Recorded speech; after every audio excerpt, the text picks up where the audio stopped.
Yeah, I'm losing my How to edge. day trade silver, a very relevant topic, given that everybody in the last 3 or 4 days has now become silver trading professionals. Everybody loves to trade metals all of a sudden, which honestly, we love. We've been trading metals since I left the board of trade for Tasty Trade and the small exchange in this whole universe.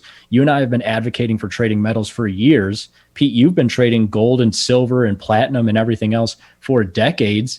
But now here on Monday morning, everybody wanting to get into the silver game because of Wall Street bets and everything else, which is, whatever your opinion, you can't mistake the fact that, Pete, the price action in this market is amazing. And I'm super excited to talk about day trading it. Absolutely. I mean,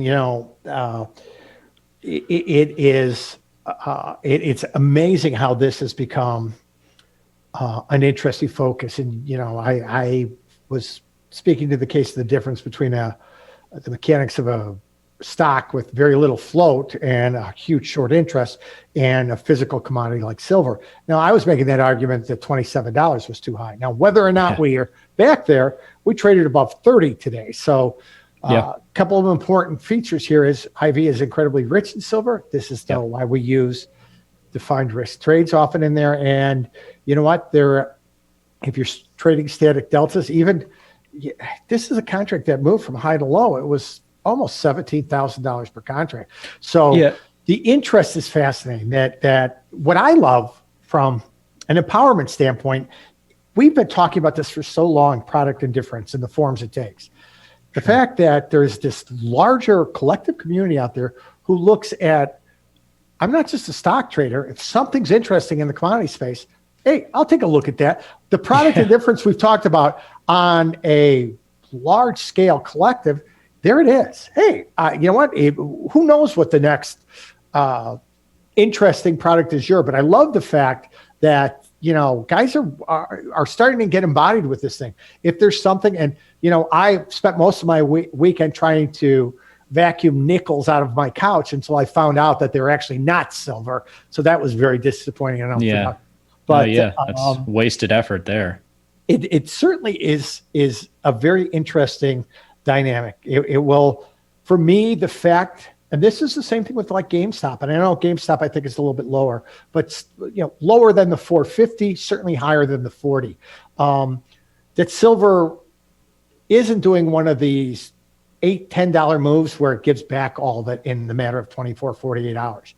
This seems to be a movement, and I don't know if we hold here or not, but a movement with legs, which is a different kind of quick moving animal. And I think you have to respect the move a little bit while still looking for the opportunity. And I think this is really where we're going. How do I get to be part of this without consuming a lot of risk, a lot of resources that don't fit into proportionally what I'm doing everywhere else? And Pete was talking when he started talking about options and expensive big multi-$1,000 moves. He's talking about the silver futures /SI. Pete, I actually want to take the conversation, start out with SLV, the the exchange traded product for silver that a lot of people have had their eyes on because it opened up over 10% higher today from where it closed on Friday.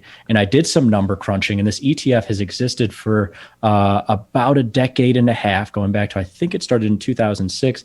And Pete, SLV has closed the day higher by 10% in a one-day span just once since it started trading in 2006. Now, that's to say that if it opened up 10% this morning and then made it through the whole trading day here today, closed up by 10 or 11 or 12% or even higher, whatever, that would be literally an outlier this market has seen once in about 15 years, which is huge. And like you said, we're super excited about people getting into this metals market that you and I have been trading for years. It's funny, I would have never guessed that this was the catalyst to bring, like you said, product indifference for people. The fact that it's a Reddit thread that is creating this camaraderie amongst retail traders who want to try to buy up this commodity that has a lot of short interest in it, but we'll take it nonetheless, whatever the idea is, because this is a market, Pete, that has a lot of opportunity. I think people are finding that from the long side, but also when you think about an outlier move like this, Pete, And the idea that you can day trade, we'll get to a futures product in a second, that SI future too large, SLV, if you don't have an account larger than 25 grand, you can't day trade it because of pattern day trading rules. But what you're seeing here is a ton of opportunity. This market, like I said, opened higher by 10%, came all the way down, that move got cut in half, Pete, about an hour or two into the trading session here today. Yeah, but look at the bids are putting back into it now. Yeah. Exactly. And now it's rising back up. And what you're seeing here is just a lot of day trading opportunity. And this is something I've been trying to advocate for, people not getting, no matter what your opinion is of these hedge funds that are shorting stocks and everything else. I think that the byproduct of all of that rhetoric is just the opportunity that you're seeing intraday to buy and sell things. If you want to be on the long side of GameStop and be a part of that movement, good on you. But I almost like buying this asset, if you want to lean that way, taking some profits like you saw here at 8:30 on the open. This market got all the way up in SLV to $28, came all the way back to $26. That's a huge reversal. And what that allows for you to do, Pete, is day trade, get out of that long position earlier in the day, and then reload, get long again at 26 and catch the bounce like we're seeing right now. Yeah, absolutely. And that's what we want. Is we always talk about how much travel, how much back and forth can we find? We know we're not, the challenge is if a market's giving you, and this is just an oversimplification, but a 10 tick range, 10 individual price points. None of us are clever enough to pick the top two or the bottom two. So really our trading range goes from 10 ticks to more realistically 6 ticks, and trying to find profit within that and back and forth is next to impossible. Markets that give you a lot of travel or unique price points, as you like to say, are the very fertile ground we find trading opportunity. Yeah, absolutely. And this is something that I highlighted, if you follow me on Twitter at Frank_Caberna, I highlighted on Twitter today with GameStop last week, Pete, because GameStop is a stock that has traveled $300 to the upside from the first day of the year to Friday's close. But what I highlighted was that it traveled more than $300 in just the 3 trading days of the latter half of last week. And so what do you do with that information? Well, it tells you that I can hold positions for much shorter amounts of time, reduce my risk in a trade, and get the same amount of travel in that market as the buy and hold approach. And that's what I'm advocating for here, because you see that this market opens over 10% higher, immediately falls multiple percentage points here, Pete. That is a huge move, a lot of opportunity to day trade. Now, SLV poses problems in terms of pattern day trading restrictions. And so I wanted to present our version of those big silver futures that are just not really fit for a lot of traders out there, because 100 shares of SLV, pattern day trading aside, Pete, 100 shares of SLV costs more than $1,000 at its current price point. One contract of SPRE, which is equivalent to actually 350 shares of SLV, costing $462, and that's initial margin from the small exchange. Might be a little bit more than that depending on your brokerage if you're trading, at Tastyworks or IBKR or anywhere else. But Pete, what you're allowed here is to day trade without those pattern day trading rules. And you get so much more cost efficiency with the futures margining here. Now, if you aren't comfortable with trading that many shares of SLV, then that's one thing. Maybe you don't look at this product, but this is a product, Pete, that as of this morning, one contract was up about $300, came all the way back about $100 or $150, and now is rising up again to that $300 level. That's just a little bit of a taste of how this product moves. Usually on a normal day, usually moves about $100 per day. I was going to say, but this, we're at that. This is a great option, Pete. Great option, Pete, for day trading on multiple levels, right? Absolutely. And you know what, Frankie, you take a look, and this would be a case where, well, SLV and silver and SIL are the focus, or the rage on Reddit. So here you've got a product that's holistic metals exposure. It's gold, silver, and platinum. Well, does that disqualify it? As we can see, absolutely not. What it does is, depending on if the focus rolls over to GLD, and who knows where the next place somebody's going to find, because the whole story behind this, and I don't even want to get into it, around shortages that are not recognized. It can play through any of these metals. You can make that case. Whether or not it exists is, again, that's why there's two sides to every trade. But you're getting that benefit of that particular product moving.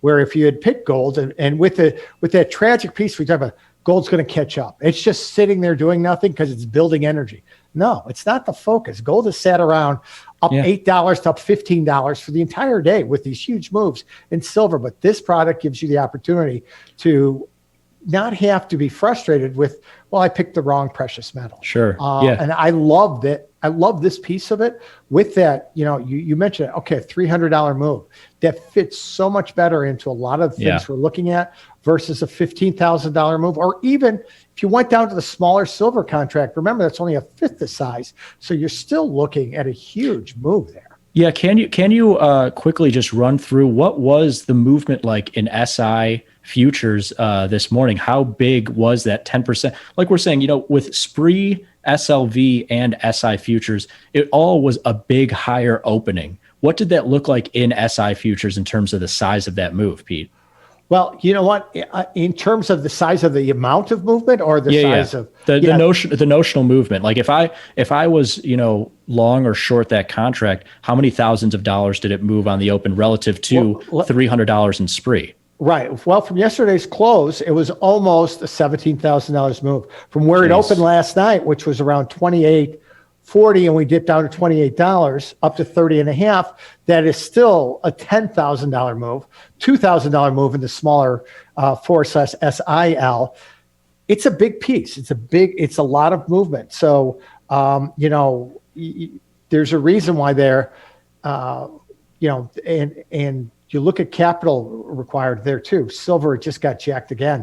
So that's a $15,000 product to trade.